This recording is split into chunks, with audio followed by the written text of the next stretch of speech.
to this evening's leadership lecture. KK has done, since graduation from our institute in 1987, donned many roles, and is now part of the leadership team at Delta. Narayanan Krishnakumar is CTO, Chief Technology Officer at Delta Airlines. KK is responsible for the Cloud Transformation Program, overall technical architecture, quality assurance, and a number of key application delivery groups at Delta. As part of the multi-year cloud transformation initiated during the pandemic, he is leading the efforts for Delta's application layer modernization as well as new ways of working on the people side, all leading to fast and innovative solutions to enhance employee and customer experiences. Before joining Delta, KK spent 9 years at Dell Technologies EMC, where he was most recently Senior Vice President and CTO in Dell Digital. KK's 30-plus year career has included executive leadership roles within various industries and companies including State Street Corporation, Investors Bank and Trust, Fidelity Investments, and Belco.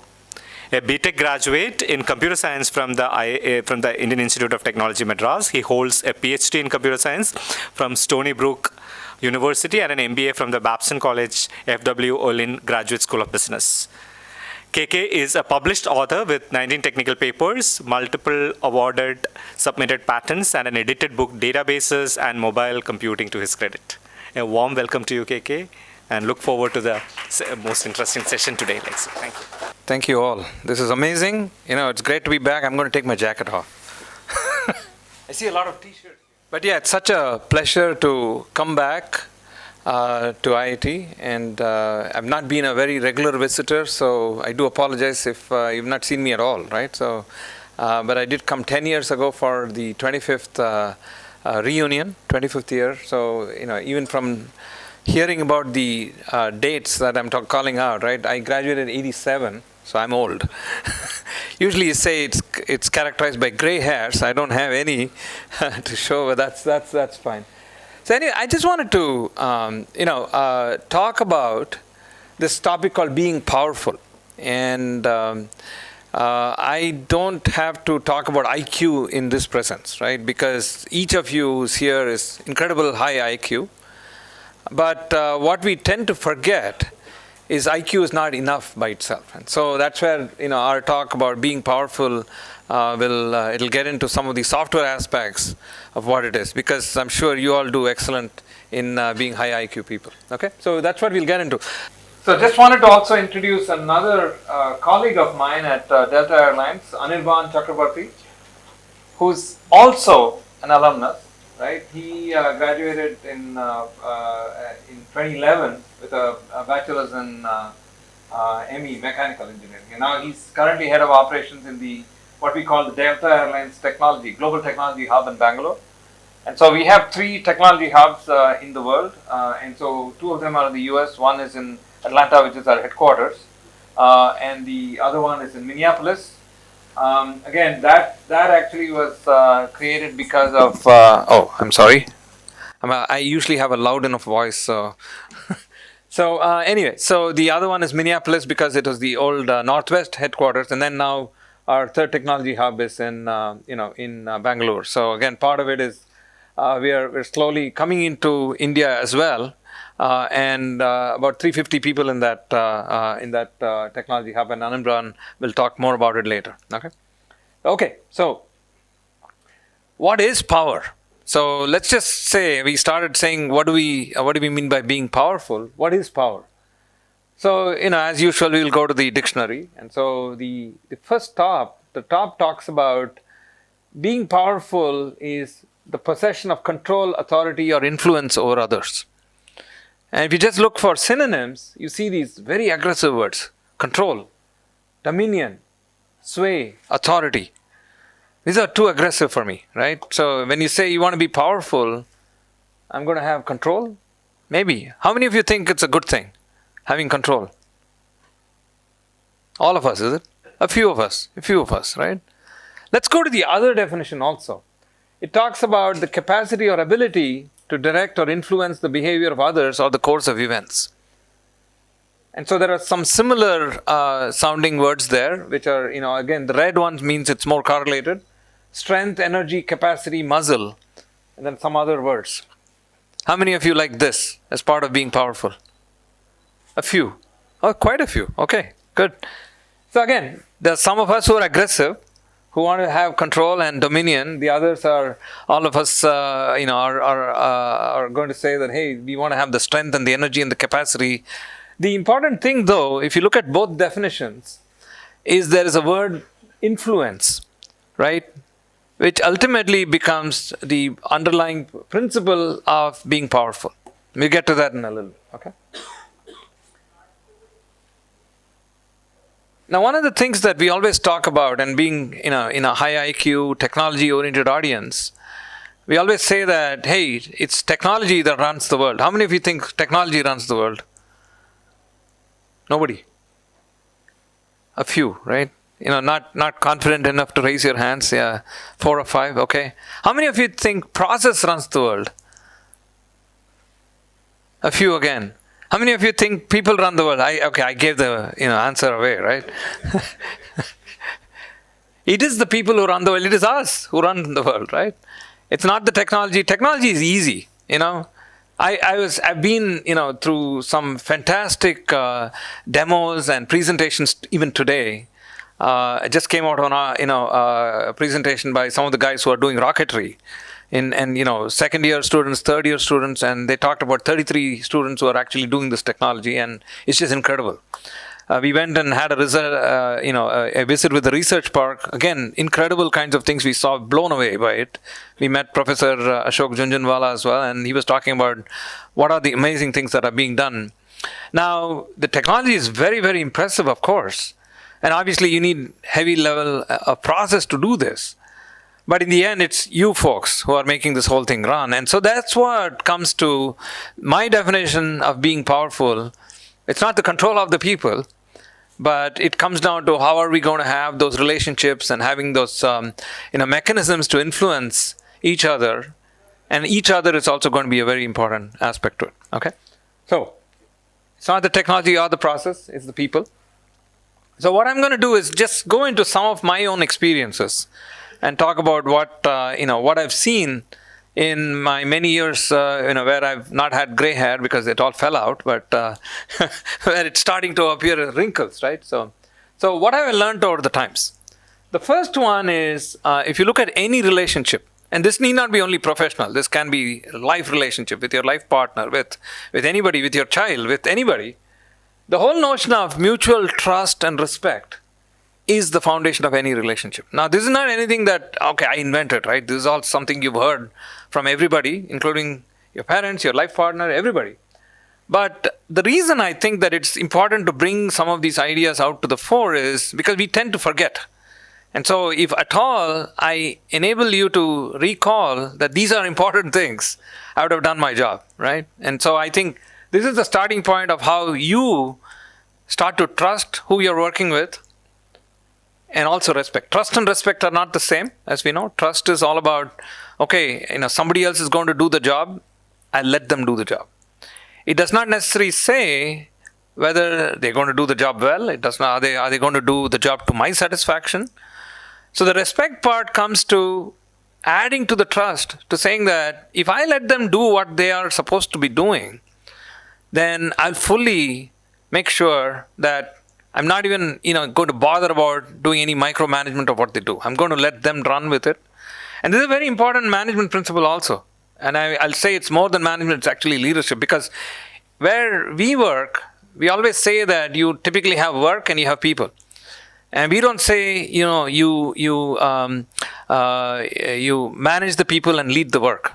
You switch it, right? You say that you lead the people and manage the work. And how you manage the work is typically, because you have to work with many, many people, is by saying that I'm going to delegate as much as I can. Because really the team concept is what the most important thing is, right? You got to delegate. You got to run some notions of leadership. You got to say that, okay, I'm going to trust and respect what the other person, set of people are doing so that they can get the job done. So that's number one, right, to me. Mutual trust and respect. And by the way, if there are any questions along the way, feel free to stop me and say, hey, I disagree, or I don't think what you're saying is right. Because, again, these are things I've learned over time. You may have learned other things over time also. Okay? So feel free to interrupt me. So number one is mutual trust and respect. The second is you have to be supremely confident, about whatever you're doing. And what that means is, it does not mean you be arrogant. You have to be very humble about what and how you do it. But you have to know your stuff. That's the corollary, if you will, at the bottom. So if you had to teach somebody about what you're doing, and you know, people talk about you were to teach your grandma, this is what I do, and you have to explain it, you have to be able to explain it in as simple a way as possible so that it's clear. Because really, I don't think you're explaining to your grandma, you're explaining to yourself. And so you have to be very, very clear about what you're doing, and that's what leads to the supreme confidence, right? And so that's actually power. Because what it is essentially saying that, hey, I know exactly what I'm doing. I've not figured out any holes in my arguments, and I'm being humble about it. I'm not going to run over you because I just think it is right. I just know that it is right, right? So it's humble, but not arrogant. And so this is the second one. Let's go to a third one. What matters is not the size of your authority. It's your influence and ownership. The influence word again. And what we mean by this is, lots of times in the corporate world, which, I've done a bunch of, what you would see is, you would see people trying to do or build empires. Hey, the size of my organization, number of people who report to me, and the number of people who report to them, and then. So the entire size of my organization, I have thousands of people. I don't, but I'm just saying that I have thousands of people who report to me and are in my organization structure. Is usually what is the size of the authority. That's what I mean. But what I've found is you can actually have everybody in the company working for you. They just don't know it. That is the essence of influence. The whole notion that I've been able to, on the basis of mutual respect and trust, and just being completely, supremely confident about what I know and what I'm trying to convey, is the influence. And I'll talk about ownership also. Ownership is actually a very interesting word. It's not that, hey, I feel so good because I own this project or program or anything like that. It's more about being holistic in the thinking and looking at end to end and saying that maybe I'm a piece of the puzzle and I'm just doing a piece of it and saying that I do this work alone. But it's much like, the guys in the second row who came and talked to me about the rocketry. Yes, you folks are doing a piece of the entire, the 33 people, what they are doing. But it's also making sure that you are a very essential component of the value chain, right? So looking ahead, looking around the corner and saying that if I do things a certain way, it's not going to be fully good for the rest of the overall ecosystem, is what that ownership is. I own what I'm doing, but I also own beyond what I'm doing. So I fully respect and trust that somebody else is going to do it, but I still have to look around the corner to say that maybe there are things that they don't know about that I have to bring to the fore. So that's where the influence and ownership is. It is not the size of what your organization, and this is a very important aspect which I found is important, because not in terms of how others think about it, because that doesn't matter. It's how you think of yourself. Okay, but yeah. Yeah. But they're not entirely mutually exclusive, right? There is an interesting interplay between all three factors that you mentioned. Like when you have influence and ownership, authority sometimes comes along, or when you have authority, it's easier to kind of influence. I mean, not necessarily always, but there is some sort of overlap between all three factors. Surely, so what I was trying to squarely address, so it is not a democracy, right, always, right? So obviously I have an organization, I try to say that, hey, this is the way I'd like to run my organization, and, but I don't go out there, number one, and say that this is the only way you'll do it. Because you have to be able to listen and take ideas in. And it is definitely not the size of your organization, right? If I have 1,000 people, the other person has 2,000 people, it doesn't matter. all those people work for me too. That's how you should start to think. Not from a HR or organization or, take it home, right? It's not like your life partner, it's the influence part that is concerned out there in that situation. And it's not the size of, okay, I'm doing 10 things and you're doing 5 things or anything like that. So those are the kinds of nuances that come to play. The key word is always influence. You have to be able to influence the person you respect and trust to do what they do, so the entire value chain is, that makes sense, right? And ownership is important because not everybody, even I don't know everything that I don't know. I don't know what I don't know, period. There's nothing, everything about it. But the point is, I should expand my thinking to look around the corner and say, this is what I need to be doing, right? So that's what this is. Next one. This also is similar to what I said, is the size of the authority. You're only competing with yourself. You are not competing against this other set of people who are doing things which are similar to you. The rocketry guys, you're competing with yourself. You're not competing with the other teams. And you might find it difficult to absorb that because that is, you're saying, yeah, I'm competing with those guys. But the point is, it is something that you have put as a challenge to yourselves. And the fact is that they may be doing the same thing or similar things and you're trying to be innovative, all of those things, but you should not be consumed by what they are doing. You should be consumed by what you're doing.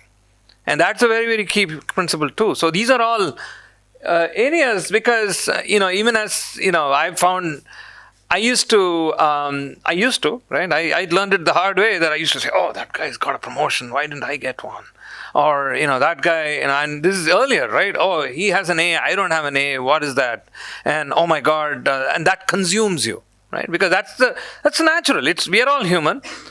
But the moment you start to say, no, why am I competing with that person? I don't care what he thinks or she thinks or anything like that. I'm actually making sure I can be the best I can. And that is a very, very key turn because after that, it's amazing. I do feel powerful, right? You do feel, contented. You do feel that I'm doing the best I can. And there's nothing else that can prevent me from doing better than the best I can too. But I'm not doing it for that person. I'm doing it for me. Right? And that's a very important key thing, which is similar to the size of authority. Yeah. So the other side of that is you also need to know what's happening in the industry. Right? Absolutely. So that part goes without saying, but I get what you're saying. Yeah. The IQ part is never, this is not IQ at all, right? So you got to say, okay, I got to put in the right kinds of technologies. I got to actually see what else is going on around me and do the best I can to find out more about it. I can innovate more and all of those things. But that innovation is not to get over the other guy or girl, right? It's to be better myself. Yeah. By this competing with yourself, by the fact of competing with yourself, we can sometimes get consumed by pseudo confidence, right? I'm doing my best, but in fact, you have better qualities than presently what you think as the best. That's an aspect of what is better than the best, right? What is better than what I think. I think that aspect of it you have to constantly improve, right? That's the IQ part, really, right? You got to say, what do I consider as the best? Can something be better than it?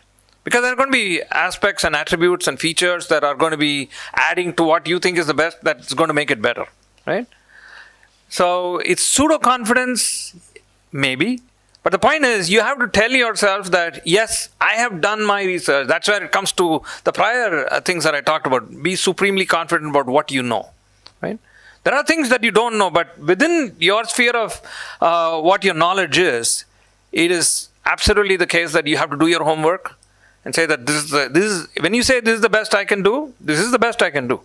If you have not done all your homework, then there is still some things out there that you have not done, right? So, does it make sense for you? Yeah. Okay. All right. So, but the key word then is also that do not be consumed, right, by competing with those other guys or gals, right? So it's more about you're competing with yourself. Okay. This is also very important. Success is all about managing expectations. And it could be a very high bar that somebody sets, because obviously I'm part of a value chain. I'm part of this entire rocketry unit. Other folks have all similar examples as well. But it's managing expectations. So I'm delivering to somebody, right? And that somebody, I have to make sure that there are expectations in terms of scope. how long it's going to take, what is the budget around it, those kinds of things. These are typical attributes that you said. But it is always, nobody is going to say, again, I'm not being completely truthful here. Nobody's going to say, oh, that's too little scope, or that's too much money, or that's too much time. It's always an aspect of, because they're also having themselves being part of a value chain to somebody else. They're delivering to somebody else, right? So that's where it comes down to, set your expectations about what you can deliver to them. And they have a certain aspect of what those expectations are going to do to their own expectations that they're setting with somebody else, right? So that is where it comes down to figure out the stakeholders' needs versus the wants. So the nice to haves is the wants typically. But needs this is absolutely basic to what that person themselves is responsible for, right? And so this is around, again, the value chain. We talk about trust and respect and all of that. One aspect of it is around expectations, right? So I typically, when I manage something in my own organization, we say, okay, hey, there is a month left to a deadline that we've put down. And we try not to set artificial deadlines. It's very difficult, right? We say, well, let's be agile, let's just do what it is in terms of the scope of what the size of the team is, and this is what I can do. It doesn't work that way, right? Because there are deadlines for when you have to finish certain pieces of work. It isn't as if I'll just take the people I have and do what I can with them. So when you set that and you have to backtrack and say, okay, this is when I need something delivered. If it's a month away and you come back to me and ask for a month extra, that's okay. If it's a month away and you ask for me, you say that, okay, I can't deliver within this month, I want 3 more months. That is not setting expectations right. Because obviously you didn't plan right, I didn't plan right. And so typically it's not even a month away, right? It's a week away and they say, oh, we can't do this, we need 3 more months. And that's bad. That's where we got to get ourselves straightened out. I mean, it takes time. So, initially we say we might have estimated it a certain way. So, but the point is, you got to say, that is where I need to set my expectations so that if there's a certain period of time, then I need to say I can only extend by a month. If there is a week left, I can only extend by a week. You got to keep recalibrating yourself. So that's managing up sideways with peers, of course, with your team reporting to you, team other parts of not even, directly reporting to you. We have to be visible and with integrity always. That's where the transparency comes in. You cannot lie, of course. That's the integrity part, right? If you fail at worst, it's fine. It's mostly fine as long as you recover. And people talk about it as fail fast and all that, but that's part of the expectation setting. Saying that, okay, I'm going to do this as a trial balloon. I'm going to try this out. And it may be that part of the expectations is, no, you can't try it out. You have to deliver perfectly, fine the first time around. And that's where it becomes a negotiation. Important thing is, you can negotiate even when you're in a hole. What does that mean?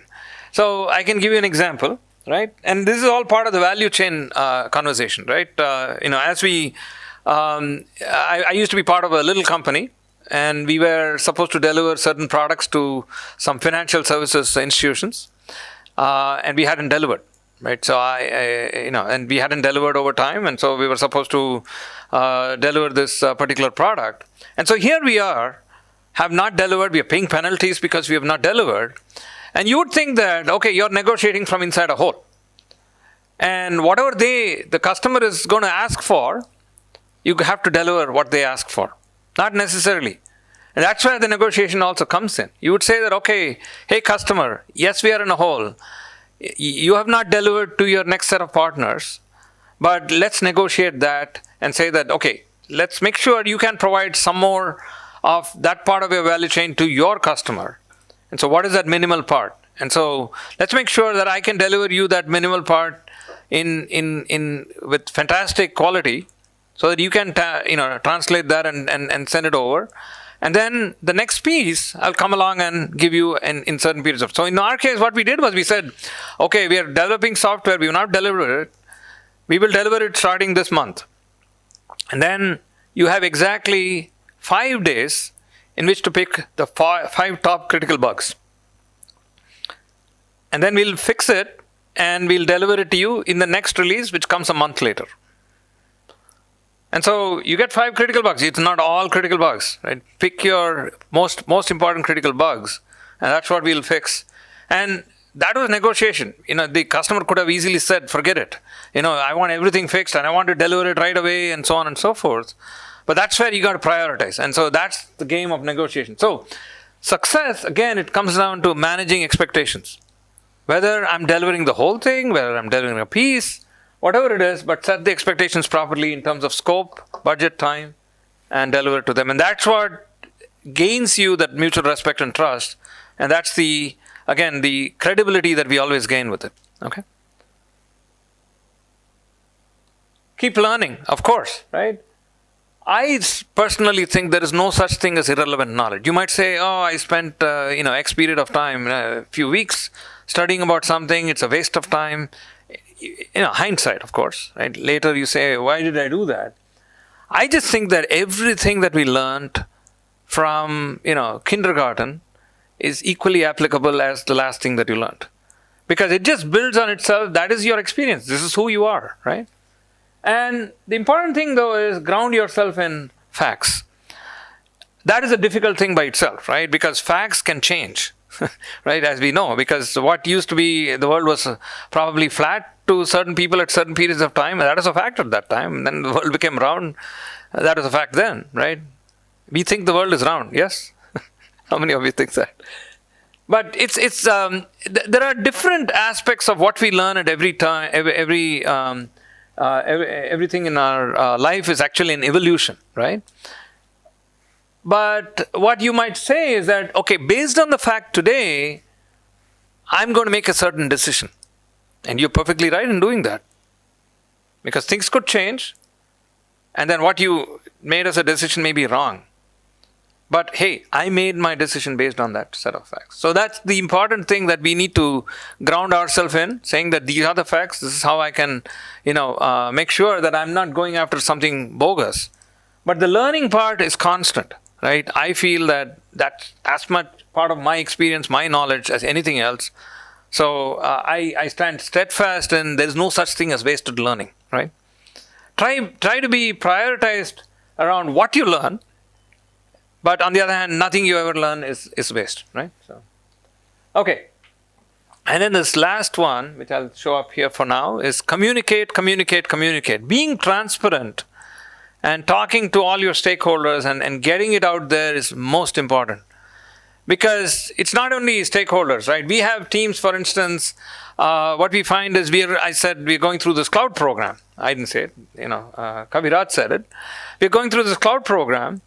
And what we find is we are not only changing and saying that, hey, we're moving applications into the cloud, we are also changing the way in which we work. Because you can't take old process and it says that, okay, I'm going to assume hardware takes X number of weeks to come and apply it to new, access in the cloud, because you have all of the infrastructure there right away, right? Everybody has worked with the cloud, as an example, yeah? I'm sure, right? So in some sense, we work with the cloud every day. If you're using email, it's in the cloud, right? Always. But the whole notion of communicating, because we got to be making sure as leaders, and I say that every one of us is a leader. It's not as if you got to have a high-sounding title to say you're a leader. Every one of us is a leader, because we have people we work with. We got to influence them, lead them down certain paths. And so we got to say, what am I thinking? What am I going to ask you to do? What am I expecting from you? All of that is communication. So sometimes what we feel in our organization, Delta, in prior organizations and all of that there is this frozen middle. So I might communicate to people who work for me, and then they might communicate to people who work for them. But then somehow, has anybody played the game telephone?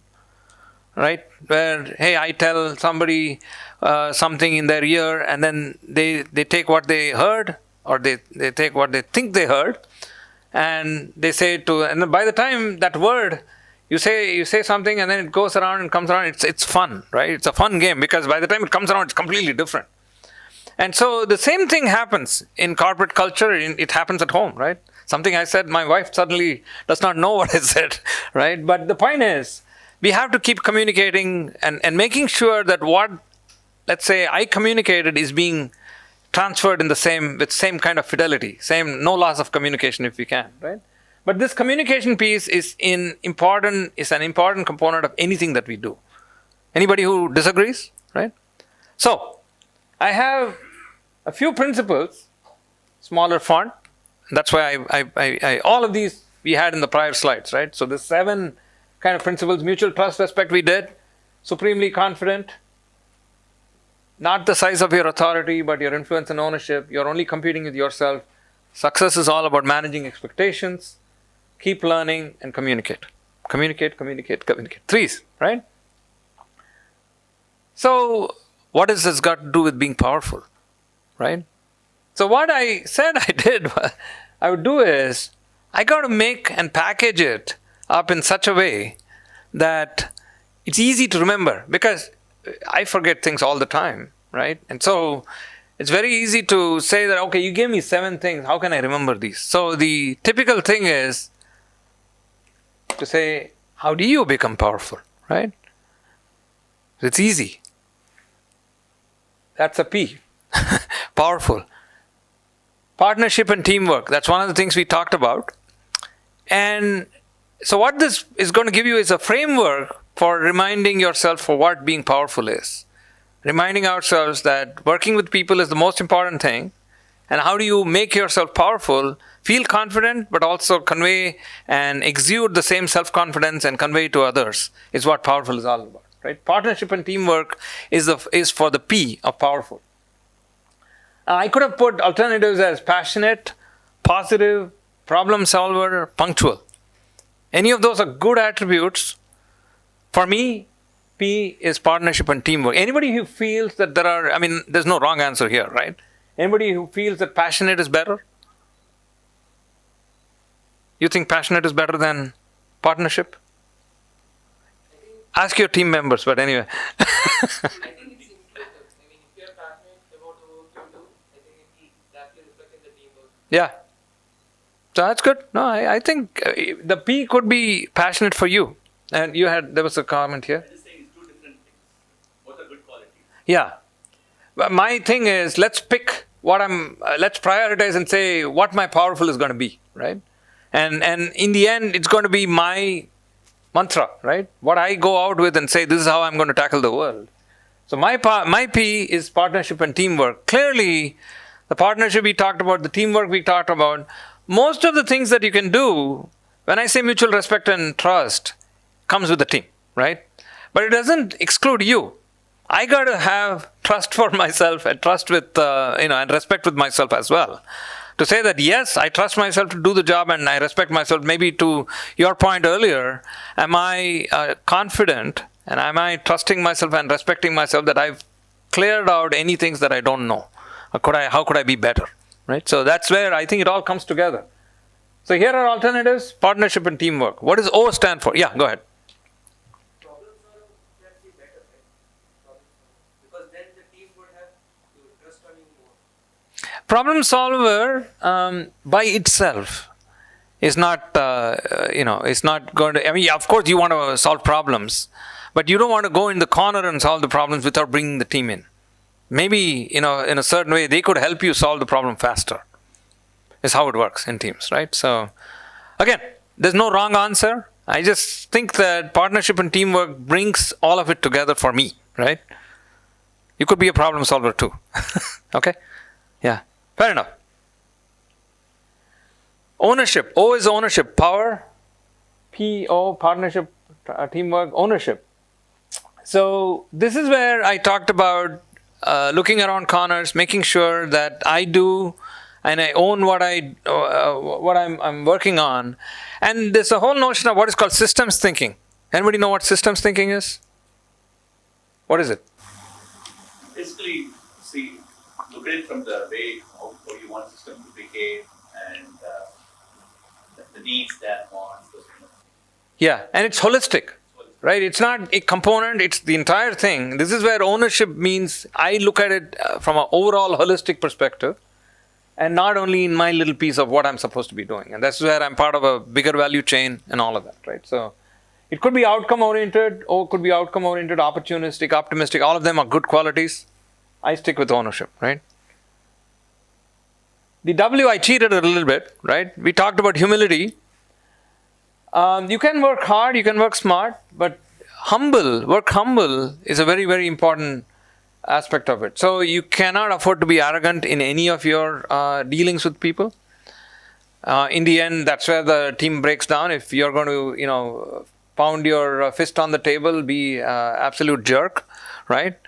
The point is you have to say, okay, I'm part of an ecosystem, I'm doing my job, I may be the most brilliant person here, right? But I recognize that there are many things I don't know. I don't even know how brilliant the next person is. As we all know, right? People are great in certain things that you've seen them do. But at the same time, you've not seen them do everything, right? So there are going to be hidden talents everywhere. But the point is, you got to work humble, saying that, again, I'm going to do the best I can, do the problem solving, do all of that. But I'm humble enough to say that I recognize my limitations, I recognize my limits, and I'm humble about it. Yeah, feel good about it, but humble, right? E for me, so POWE, right? E is an entrepreneur, and that's interesting because you didn't see me using the word elsewhere. What an entrepreneur is, we just got treated to a fantastic display of things in the incubation. What's it called? IITM Incubation Research Park and Incubation Lab? Incubation Center. 291 companies that have come through it. Every one of those people who came through there is an entrepreneur. Entrepreneur takes risks. Says that, okay, I'm going to go make foray into something that people have not done before. Obviously, they're not trying to do the same thing, but also trying to make a business out of it, making sure that they are going to produce products that people will, quote unquote, buy. Because that's what is, you might have heard of these things called S curves, right? Where, you're at a certain point right now, hey, we are continue going up and, more mainstream certain products. But you have to have a disruption sometimes. There are many, many examples of disruptions we talk about today. Pick your Uber, pick your Airbnb. I mean, these are standard examples. Pick Apple, right? Apple is another great example of constant disruptor. Pick our friend Elon Musk, right? Great disruptor in crazy kinds of ways. But the point is, there is a disruption to it that the entrepreneur brings. You have to be that, right? You cannot say that, oh, it's too much of a risk, I'm not going to take it, and all of that. But clearly, you're also trying to be prudent about it and not take crazy risks that you're going to put everybody in jeopardy. So that risk is going to be very measured, deliberate, and we had in the last couple of slides that you could fail, but you could fail fast, right? And so the whole notion is an entrepreneur, have that entrepreneurial spirit in you in anything. It's not just, okay, I'm trying to create a new business. Every act of what we do allows us to be an entrepreneur, right? We could go this way or that way at any point of time. And so that's where I see that's what, you got to say, I'm going to take a limited risk or a deliberate risk and get it out there. E could be emotional control, enthusiastic, enjoy what you do. All of them are great. You got to enjoy what you do, of course, but be an entrepreneur, okay? R is resilient. Yes, you had a question. Say it again. How to have emotional control? Oh my God, that's a very big question, right? I wish I could say everybody has emotional control. But the thing is, it comes down to this, right? And this is where I think being powerful, as long as you know that you covered the bases on all of these principles, right? The best way is to look at what upsets you typically. And it's not like I don't get upset. I do get upset too.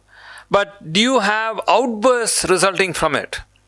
Versus saying that, okay, this happened, and I'm going to go about my job, cleaning it up and, going to the next thing. Because it's not helpful for us to look at what happened because you didn't do a certain thing certain way. Or somebody else could have, upset you. But say that, okay, what do you do going forward? I'll tell you, I did a very stupid thing in the last couple of weeks, right? My wife is out here in Coimbatore and I was trying to, recreate the wonderful yogurt she had created before she left, right? So what do? You heat up milk in a vessel, and then while it's wait for it to cool down a little bit. While it's still warm, take a piece of the yogurt and transfer it. So here I am, and before, many years ago, they used to make glass vessels called Pyrex, which you could put on a stovetop. And I've done that before. I've never put it on a stovetop. I realized I've put it into a microwave. So I'm here. So here so these days you don't have glass vessels that you can put on stovetops, most likely. So I put a whole half a gallon of milk, put it on a stovetop, and a few minutes later, the whole thing shatters. It just completely, flies out. Thankfully, I was not standing near it, but it just shatters. And I'm saying, I don't know what to do because there's glass pieces all over the place. The milk has just spilled out all over the place. And this is like full milk, so you can imagine how tough it is to clean up. And so I spent the next 2 hours cleaning it up, right? And what could I do? Just be mad at myself? I thought that was a clear test of my getting emotionally controlled, right? So that's just a stupid example I'm giving you, but if you look at it, every emotional outburst is very similar to that, right?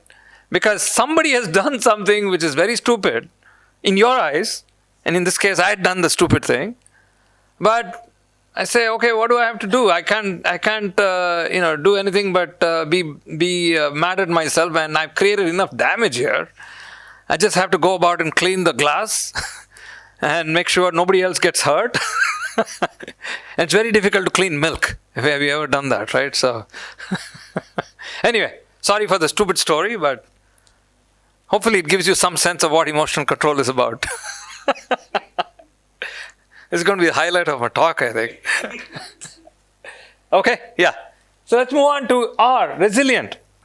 What is resilient? It's being able to be able to come back from whatever happened. And I think the biggest example of resilience is us, right? In terms of, we came through COVID, right? COVID was the mega failure that happened in you could call it failure, it was call it disaster, you could call it, you put your superlative word for what, really bad thing can happen to us. I'll give you another angle to it, and we all came out of it. I know we have, we've had many tragedies amongst many people. Maybe some of you have relatives or friends you knew who suffered really badly. But obviously, we all had to come out of it, right? And here we are again, the economy is running again, and so on and so forth. I'll give you a very clear example, Delta Airlines. There was an existential crisis for all airlines. The airline industry had its bottom fallout. At some point of time, we were losing 100 million at the lowest point, of course. Usually we are used to being one of the bigger airlines. We have about, let's say, at the height in 2019, we had 725,000 people board our planes in a single day, right? 725,000 people. During the height of COVID, or the depth of COVID, if you will, we had about a few thousand. 725,000 to a few thousand. Right now, it's still not recovered. It's still about, let's say, close to 590, 600,000 or so. So we still have a long ways to go. But then the bottom fell out. We were losing $100 million a day, believe it or not. And if you look at it, $100 million a day in a month is $3 billion, right? And what we had, as part of, in our coffers, so to say, was just about that. So we had to scramble. And then, but it's not about technology, it's not the process, it's not the money, it's the people. And, one of the things that Anirban will stress is, you got to be powerful, but an element of culture is very, very important. So the airline industry, again, I'm not picking the airline industry, but we are now part of it.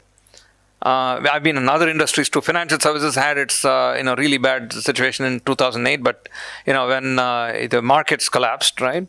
We've had, occasional dips, even in the last few weeks. But the airline industry was unique in it had 9/11, right? And so people are not flying during that time.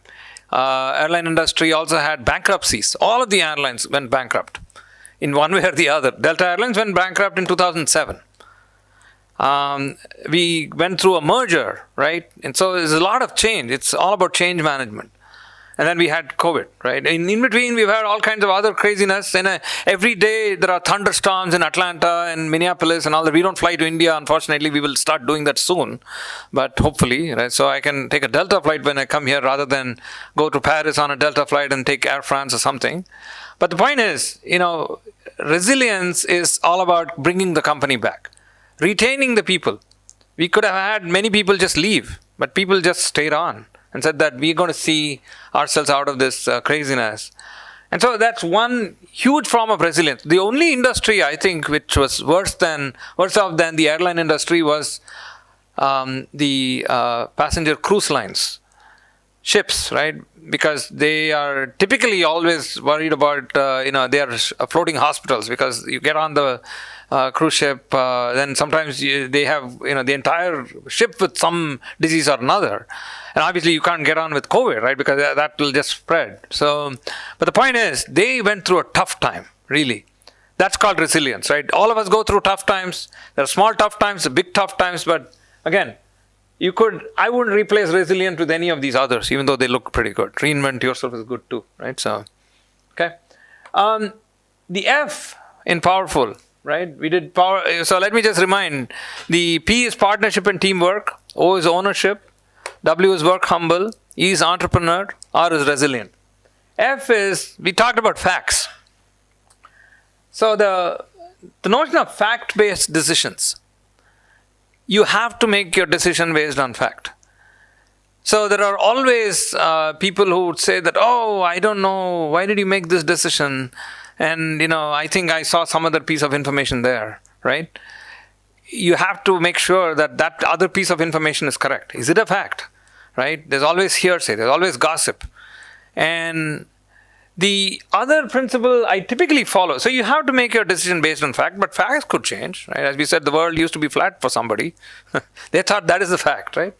But the other corollary maybe is that you could be wrong. You could be wrong, right? Based on what you thought was the actual facts and what you heard, and because obviously we were working in a team, somebody gave you the wrong information. But you should never be in doubt. Because you made a decision based on certain things that you got. The point though is that if you realize that the facts have changed, then you should sort of revise and there's nothing wrong about revising what you did, right? But, if you say, oh, I made this decision, was I right? Then that'll just be in the way of progress. So that's another thing that I've learned the tough way, okay? Yes? What's the difference between ownership and responsibility? You included one and not included one.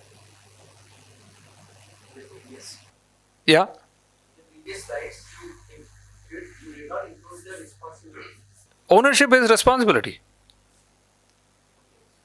Ownership is accountability, responsibility. Okay, so there is a usual notion of, you probably dealt with RACI diagrams. Has anybody else heard of RACI?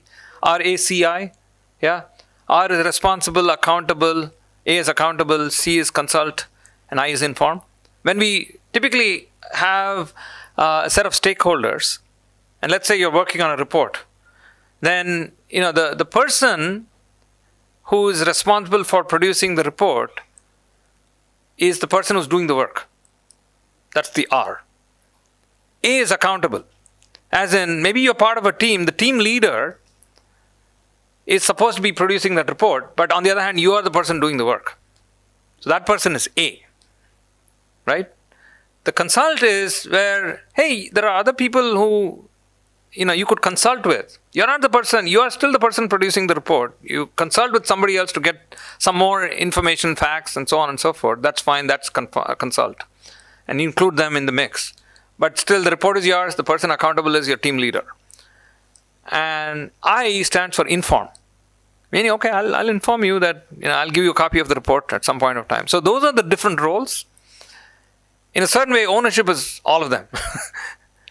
Right? So, okay. Facts-based decision, okay. I cheated a little bit. U for powerful is uphold values. Be as much with integrity as possible. Don't go down a path of being false about something and uttering lies to your team for whatever crazy reasons, right? There are actually, one of the things that I wanted to also highlight is urgency. I have not included urgency in my entire set of being powerful, because really urgency is all about setting expectations. It's the ownership, all of that, right? Because typically, when you go into corporate kinds of cultures, or even when you're doing rocketry, or in school, or you have a deadline, the urgency has to be combated, or you got to get over what is the notion of urgency by planning right. So it's not as if hey, I came up with this, I have a week to go, I need more month. No, not all that, because we didn't plan right. That's what it comes down to. It's but it's still, under no circumstance should I let go of integrity. And it's not as if I'm going to cheat the next person and feel happy about it. That's not how it works, right? Because the truth will come out at some point of time, and that's not good, right? Okay, L, big cheat here. L, I said I'm going to do 3 of them. So learn constantly. I talked about it before. The part about listen well, you would hear all the time. I said communicate in the previous one, but communication is not about just blabbing, right? It's not taking and saying, and everybody gives the example of how you have 2 ears and 1 mouth and all of those wonderful things. But you have to listen. You have to listen actively. You have to say, what is that other person saying, and how have I absorbed that into what I'm supposed to be talking about? And so that's the listen well. It applies for every aspect of your life. And whether in corporate culture, it's very important in corporate culture that you listen to your boss and listen to the people you respect and trust. At home, you listen to your parents, you listen to your spouse, whoever it is, right? Listen to your children. You got to be making sure that all of them are at the right level of interaction with you. And then the other L is leadership. As I said, every one of us is a leader. And we have to absolutely say, I'm a leader, I'm going to take this into my own hands. Make sure I'm responsible, I'm owning the outcome. And that's the bottom line. So powerful to me is partnership and teamwork, ownership, work humble, entrepreneur, resilient, fact-based decisions, uphold values, and learn, listen, and be a leader. The reason I put this up like this is because I use it myself. I forget all the time, right? Because you get caught up in everything that you're doing day in and day out. And I forget, hey, I need to keep bringing this. And what does this give me? It gives me the confidence to be working with people, to believe in them, trust them, respect them. But at the same time, also make sure that I'm delivering whatever outcomes I was supposed to deliver. So this is what makes me powerful. So that's my story. I'm sticking to it. Okay. So I think, how much more? We are almost out of time, is it? Didn't give you time for questions, but I do want to bring Anirban up so he can talk about his experiences. So we feel that we are in a powerful company ourselves at Delta, right? And we just want to say that it's amazing that some of these kinds of concepts can be absorbed into the culture. Everybody talks about what is the culture of a company. I was just mentioning to you that people stayed. Our attrition rate is less than 5%, right? People leaving is less than 5%. That's very, very impressive. It's not unheard of in any industry, right? And why? People just believe in the company. And that's what, Anirban, you can talk about why powerful is applicable there too. Thank you so much, KK, for your inspiring words. So, I'll just begin with, with an open question to the audience. Can anyone help me define the word culture? I'm not talking about something which we heard KK uttering many times, corporate culture. I'm just going a step back. Can anyone, it's difficult to define, but at least give me some sense or some idea of what culture could mean. Anyone? Okay. Okay.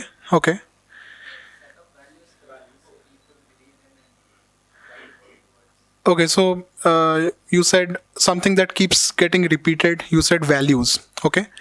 Yes. Systematic way of living and working in an environment. Okay.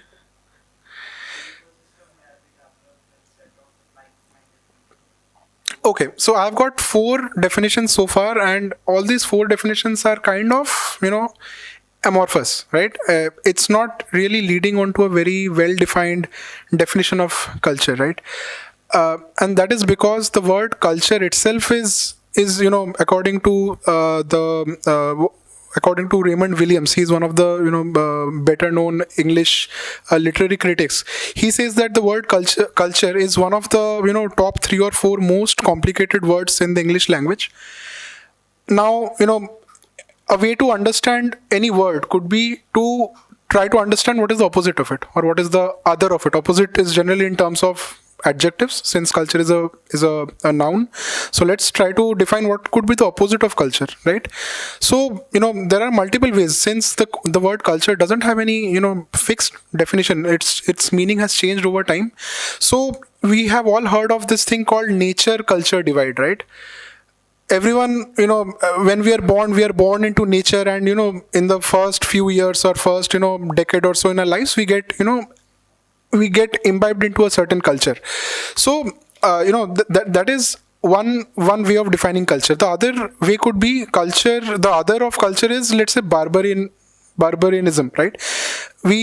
Ask any student of archaeology, they would always say that we had a lot of Neolithic cultures, a lot of Stone Age culture. So culture is somewhat related to civilization, right? Something which is opposed to a more rustic way of living, which typically they call as barbarianism. So long story short, culture is not a very it's a very amorphous concept, right? And when we talk about corporate culture, right, things become even more amorphous. So and culture is a word which is much used and much abused when it comes to management jargon. So what would corporate culture mean? Does it mean the kind of HR policies that are there in terms of your work timings? Does it mean the typical team size, right? Or does it mean the number of times they take you to an offsite, right? The number of times they take you to Goa in a certain year. So culture could mean all of these things, right? But the way I have come to understand culture, right, in my 10 years of work experience, of course I'm much junior to KK, but in my work tenure, the way I have come to understand culture, of course, I mean, I'm not just saying that this is the only way to look at culture. There are multiple competing ways, but I would like to draw your attention to 2 Marxian concepts, right? I won't say Marxist concepts, because Marxist, the word has certain political and historical connotations. 2 Marxian concepts, right? So one is alienation and the other is commodification, right? So alienation, as you all know, right? So alienation is basically a relationship of relationlessness, right? So any work that you do, unless you are an artist who is creating that perfect masterpiece for yourself, unless you are Leonardo da Vinci, it is very difficult to be totally non-alienated from your work. Any work that you do will involve some level of alienation. The reason being, we work for someone else, right? We work for a company. Of course, we are in control of our teams, we are in control of the work that we do, but as entry level, or let's say as fresh graduates who get into your companies right out of college, a lot of work that lands onto you, you might not be in full control of that work, right? So you just got a piece of work, your boss has given, somebody has given that work to your boss, so you might not feel in total control of the kind of work that you're doing. So alienation is one thing which is an unfortunate reality of any work that we do. The second is commodification, right? Commodity, we all understand. People are sort of replaceable, right? We are dispensable. So where I'm coming to is, a good workplace, a workplace which has good culture, is that which amounts to the least amount of alienation and least amount of commodification. I know both these words have a negative connotation, but whichever workplace minimizes these two aspects, you can term it as a good workplace, right? And as a result, you can call that place to be one with a good work culture. So, and now coming back to DTH, right, which I represent. So, we started off a couple of years ago. As KK said, DTH is one of the three, IT development centers that we have across the world. DTH is located in Bangalore. I was one of the, one of the founding employees there in DTH. Now, I spoke about alienation and commodification, right? Now, how that translates into my own experience in at DTH over the last 2 years, right, is again I would connect to what KK just mentioned about being powerful. So I personally, if you look at my story, my experience at DTH, it has been one of empowerment. So I feel totally empowered in the work that I do here. By the way, I lead the operations at DTH, right? So I take care of the entire office, the IT infra, the various vendor relationships that we have here. And I'm, overall responsible for ensuring that this center adheres to the growth plans that we have, right? So I think, long story short, culture, boils down into how much empowered you feel. Of course, there will always be work that you are not totally in control of, right? But, if you feel empowered, right, that itself, takes away a lot of anxiety and a lot of frustrations that might very easily, make its way into your working life. So, with that, I would, pass it back to KK. Thanks much, Anirban. So I think overall, what we wanted to convey was also that you got to yourself feel empowered, feel powerful, but also the workplace can contribute to making that happen, right? So the point is, it's a triumvirate, but in the end, it's all the people, right? So that's our story. We're going to stick to this. I think we have a couple of more slides, which I won't necessarily go through, right? So we talked about, there are lots of great things about Delta Airlines, 6th best employer in the world. We'll start to fly to India soon.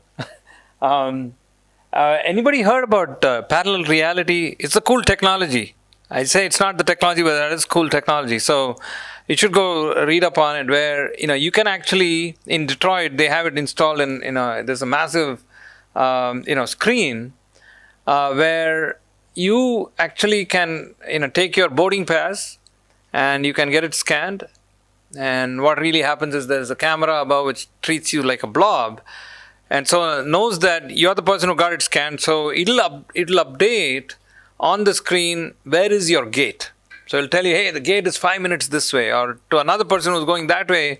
But the amazing part of the technology is this person could be standing right next to you and they're looking at the same display. So it's just the pixels that are going to be different for the different people viewing in a different angle. And it's just amazing, right? So obviously there's a concept of that person scanned their boarding pass, got blobbed, whatever it is. But it's just incredible technology by itself. So I say it's not technology, but hey, I'm a technologist, right? So, but there are lots of good things about Delta Airlines. So, but just one thing I'll highlight, then we'll sort of close out and ask for more questions. So safety first is always true in any airline. But look at the standard kinds of things are the bottom three. Be the airline of choice. We engage in customer experience a lot. We want people to be feeling that they are going on the airline of the choice. We do a lot of things to make sure we recognize the good customers. We want to run the industry's best operations. We want to take off on time, arrive on time, don't lose your bags, all of those, right? Those are all, table stakes, but we have the best, numbers in the industry. And then obviously we have to be a profitable enterprise. But these three are actually lower than care for our people and live by our values. So obviously, work for a company like that. I'm not saying work for Delta Airlines, but work for a company like that is very, very important. And I think we're done with that. But I will share this deck. There are lots of I have some things about books that I've actually looked at over the times. And so there's a very interesting book called what got you here won't get you there. So clearly, you everybody here is extremely good at what you do. That's why you're here, right? You're all fantastic IQ. You may have fantastic EQ already, emotional quotient. But the point is, you should say that, okay, as an example, some of your undergrads, what got me into IIT is not necessarily enough to get me to the next level or get me there. And typically, I'll be very frank about this, right? I was a topper at school, but I come here and see, whoa, what happened to my class here? So you get without being swearing about it, you get your rear end kicked hard. So we learn very fast that, not to all of you, but some of you maybe. But anyway, there's a whole notion of that. There's a notion of nice guys can get the corner office, which is sort of more for a corporate life. But again, it's not pounding the fist and being a jerk at whatever you do. It's trust and mutual respect and trust. Negotiation. There's one very interesting book called Never Split the Difference, and this is for hostage negotiation. So you might say that, hey, when you go outside and you get an auto and it's not an auto anymore, you don't negotiate anymore, but maybe you do get an auto and you're telling him, I'll give you only $50 instead of the $100 he's asking, and that's all part of the negotiation. But that's a compromise, right? You're trying to get to halfway or something like that, or something that he's comfortable with and you're comfortable with.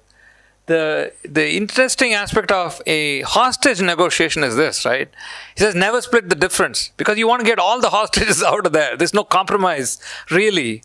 And so that's another interesting way of looking at negotiation. So again, we are negotiating every day of our lives, right? Again, with everybody that you're talking to, whether it be older or younger, I have to negotiate with my daughters all the time, so on and so forth, right? So anyway, we'll share these slides. Thank you, Anirban, for adding to what we just pulled together. Questions? I know we're way past our time, but any one question, two questions, last ones, any thoughts? Yes. This is in relation to aviation industry in general. So why is it I've heard that it's extremely hard to enter the aviation industry as a new company.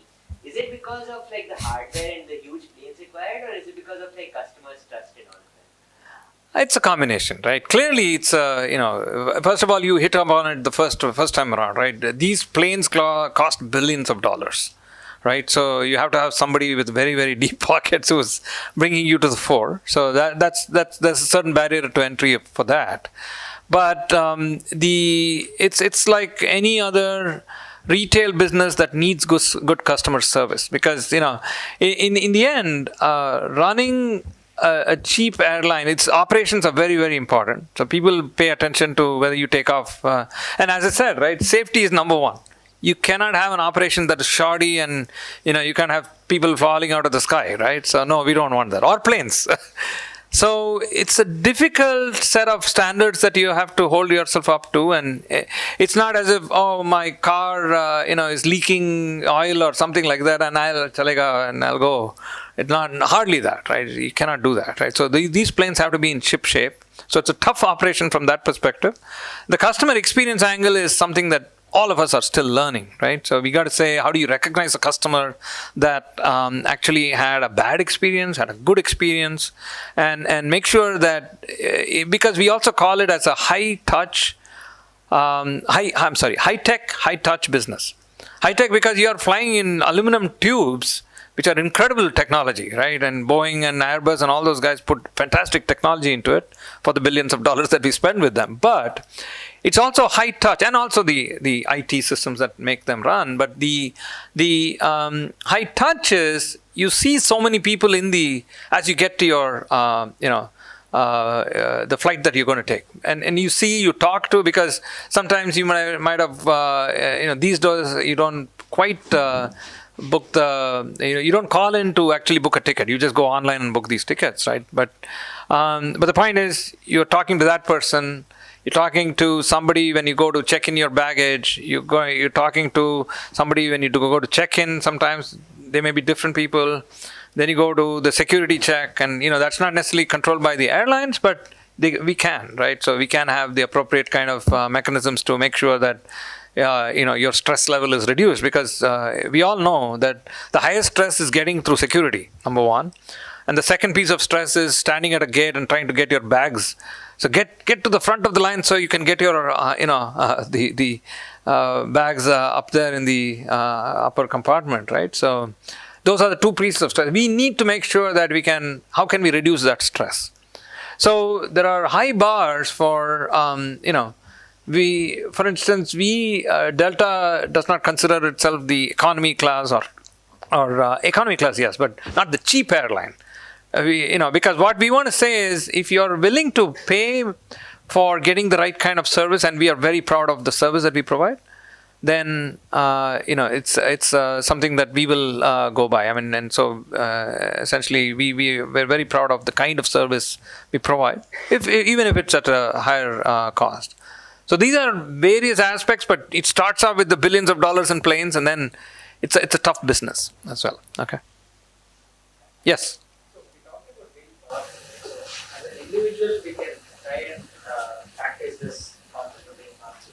But as an organization, how do we actually inculcate or bring about the concept of empowerment of being powerful? It's all those things that we talked about, right? All of them, right? It's almost about,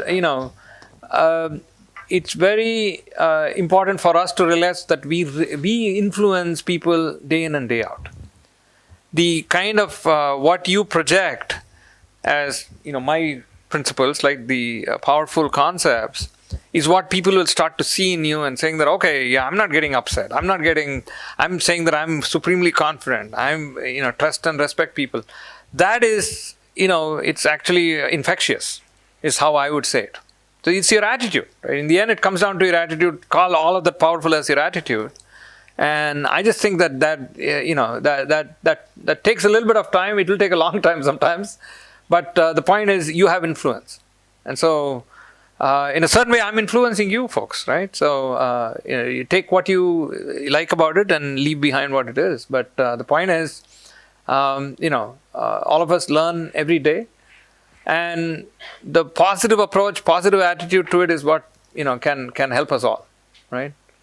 And, is there a formula for it? No, right? But, and I think you get what I'm saying. Anything else? Yes. Entering the Indian market right now. Basically speaking of an Indian mindset, people want things cheap in India. It's a developing country, right? So people want things cheap.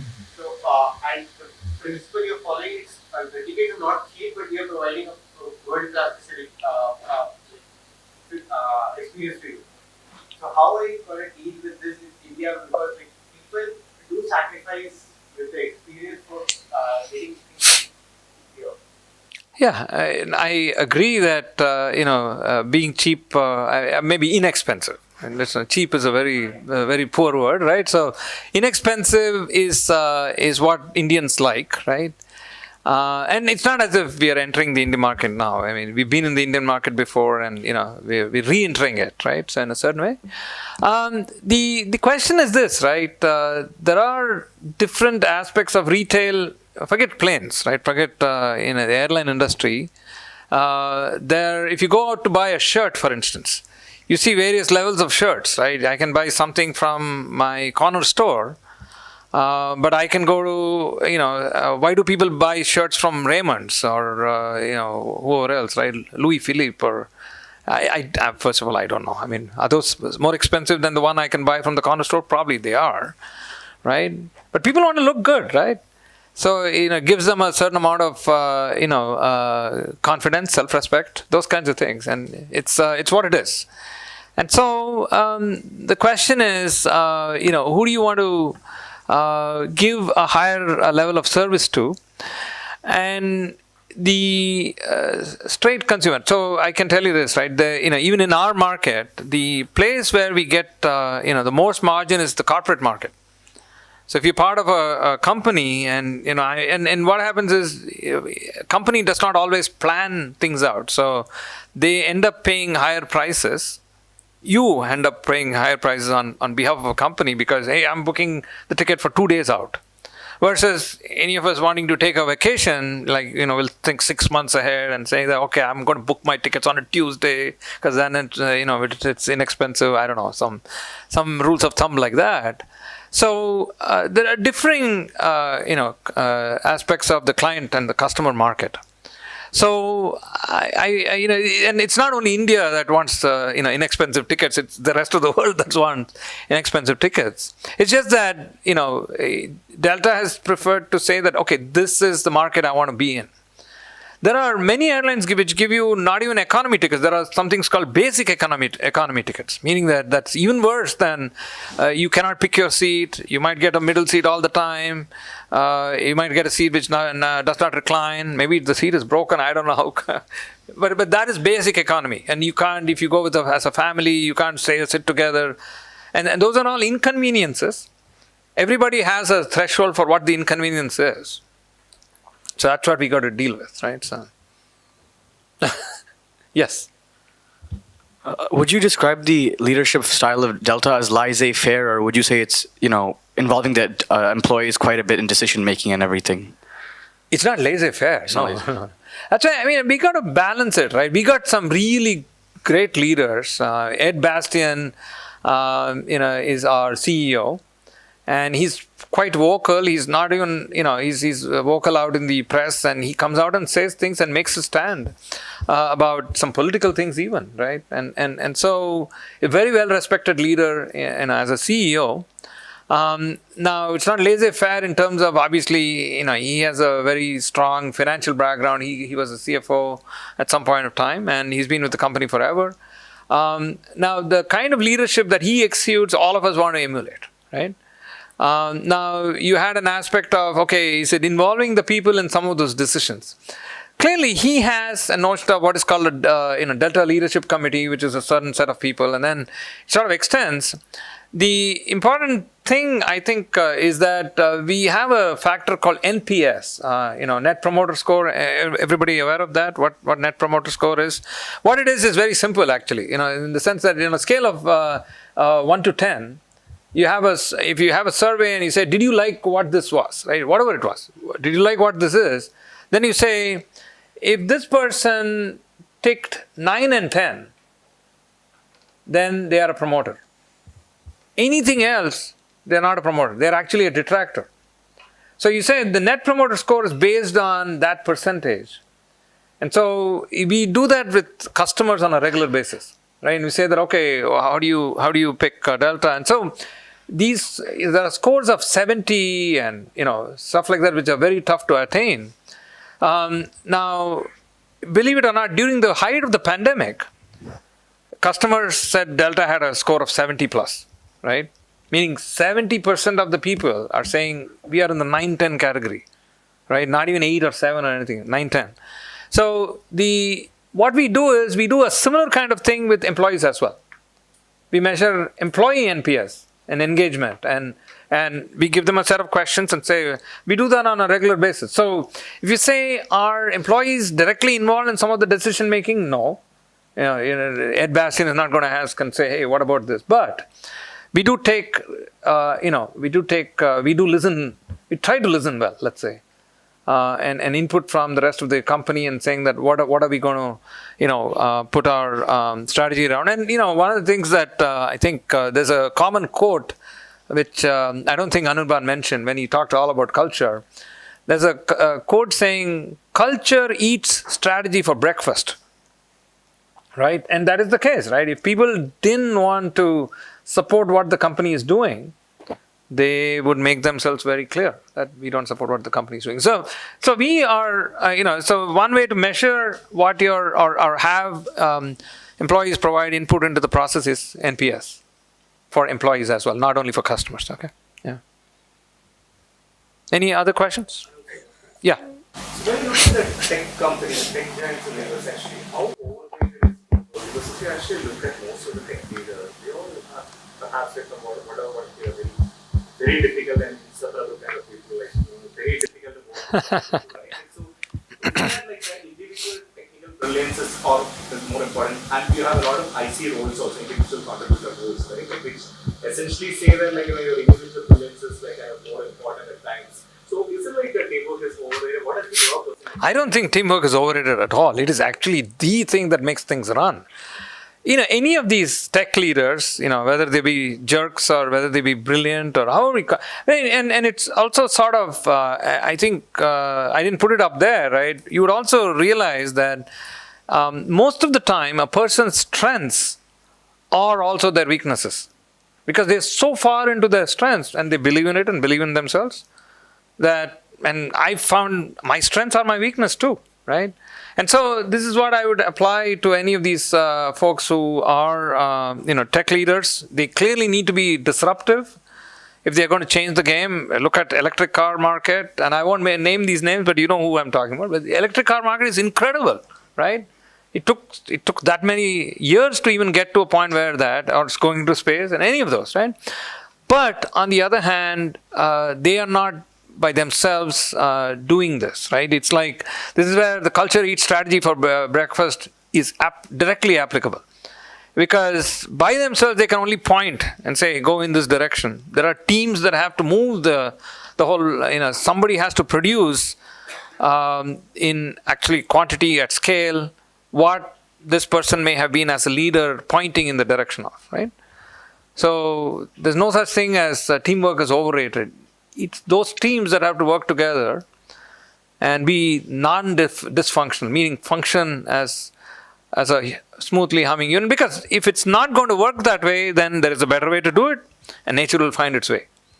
That's how I see it, right? So I would be surprised if somebody said teamwork is overrated. But you just put that out there. No, I said because I think it is industry specific. Let's say, for example, an IT services industry. Yeah. You need an hour teamwork. But a product development kind of thing, you need individual brilliance to maybe like. Oh, so this is an important question, right? So there are maybe from even a strategy perspective, there are 3 types of companies which do well in each of their cases, right? So there's a notion of product brilliance, as an example. Apple is an example of a product brilliance company. Again, it's not as if one person came up with it and Steve Jobs and all that, but you need execution right behind it. Right, so product-based companies. There's another set of companies from a strategy perspective who could say, yeah, product is good, but I'm going to be operationally excellent.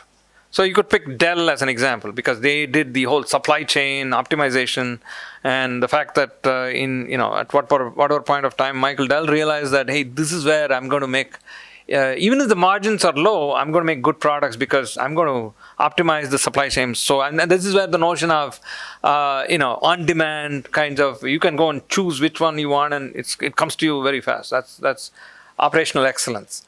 And the third is customer focus. Customer focus, if you look at people from Amazon, they are very customer obsessed. They call them customer obsessed. Or you go to some specialty store. I'm sorry, I don't know about these specialty stores here, but people like if you heard of Neiman Marcus in the US, they are very customer focused. So these are 3 different areas of how you can actually be successful, right? And so in that sense, I feel that yes, there are different ways of how you can be successful. But it still doesn't mean that there are no teams underneath, and you need teams to sort of execute in the direction of what might be the strategy. If that culture is not going to recognize that, yeah, this is a good way to do it, nothing will happen, right? So, yeah. Is there one more? Yeah. Flight ticket prices are highly volatile, right? Yes. Within a hours, the price will change. Yes. So, what are the factors that influence this price? And is there any algorithms? Oh, is there any? As you are a CTO, you have an idea. There are algorithms, but clearly the algorithms, yes, customer experience is an important thing for us, but we are a business, right? So you would know it's all based on demand, right? It's and so there's a whole pricing group that actually looks at it and say, and the fact of the matter is, the person sitting right next to you in a similar seat or in the same kind of seat is paying a different number, most likely, right? It's just an act of how I wouldn't say it's auction pricing, but it's an act of aspect of how how much you're willing to pay for it, right? So there are very sophisticated algorithms for doing that pricing. Yeah. Is there any central authority that suggest prices for all the airlines, or every airline has their own algorithms? It's typically their own pricing. These prices are set by the airline. When you go to a travel agent, they're having their inventory. So we distribute the inventory. So you can, I know you can book for any flights here in Delta in India, but typically you go to delta.com to book a ticket. Or you can go to a travel agent, right? So the travel agent also forms more of a distribution arms, right? It's like inventory, and they maintain some of that inventory. And so they may be able to get you certain prices because they know that some of these prices are volatile, and they'll help with that. But the point is, it's not the same set of algorithms that are, there are pricing groups that actually work, to actually make sure that there's some differentiation in the pricing. Yeah. Hopefully that answers the question. Yeah. Okay. Wow. This has been a one more. We'll take one more. So you said that Delta has a very great professional service. So as a startup, when Delta was a startup, was it the same ambition? Because it's hard to pitch to the market that yes, we are a startup and we don't really have a great experience providing the professional service. So I think I lost part of your question along the way. Can you just repeat it? I know you spent some time talking it, but can you repeat the question? I didn't quite know where to answer. So was it the same ambition that Delta as a startup had while reaching to the market, while going into the market, that with the professional service and expensive ticket price? Because it's hard to get the Yeah, no, you would be right. I mean, there are going to be aspects of when some products are introduced to the market, what are called loss leaders, right? It's okay if I lose money. Amazon was the biggest example of loss leader, right? They were actually, losing tons and tons of money while introducing all their different services and all that, right? So the notion of a loss leader is well known in any. But what it also means is you have to have deep pockets. Right? If you have one business which is running very well, and then I'm running a startup that's actually drawing from that other business, that's one way, versus who has the deep pockets to support something, right? Delta, by the way, started off 100 years ago, 1925, as a crop dusting company. So the same ambition was not there of running passenger planes as a crop dusting company.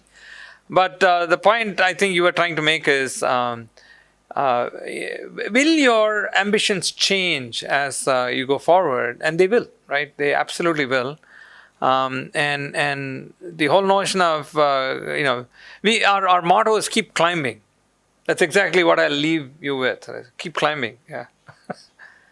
Okay. I think we're probably done. We're way over, right? Wow. A half hour. Thank you for staying. Thank you for staying. Yeah. And kk@delta.com. or anirban.chakraborty, BORTY @delta.com are our emails. Sorry, Anirban. Yeah, anirban.chakraborty. Yeah. So, okay. So if you want to have any questions, send it along. And I know some people I talk to are going to send me email, but all of you are most welcome to send us emails, and we'll hopefully get them answered. Okay. The tough ones, I don't know. It might go into the bid bucket. Okay. Thank you. Thank you so much. You've been a fantastic audience. Thank you, KK and Anirban, for this fantastic session this evening. And from the very, the duration of the session itself, that we can, easily understand how engaged the audience was, right? Like the number of questions and like all of that. So thank you so much for all the wonderful insights. In fact, the advantage of the IIT ecosystem itself is our opportunity, because our alumni have done so well in various fields that the students here, when we were there, we also got this opportunity to listen to, stalwarts like you in your own fields, like so, and get opportunities to interact. So I hope the student community here also, as he said, he has given his email ID. So hopefully you will leverage all this expertise and all these opportunities to take things forward. Thank you again on behalf of the student and the staff community at IIT Madras. We express our sincere gratitude to you. We look forward to staying in touch with you. Thank you, and wish you all a very happy evening, whatever is left of that. Thank you. Yeah. Okay. Yeah. Bye.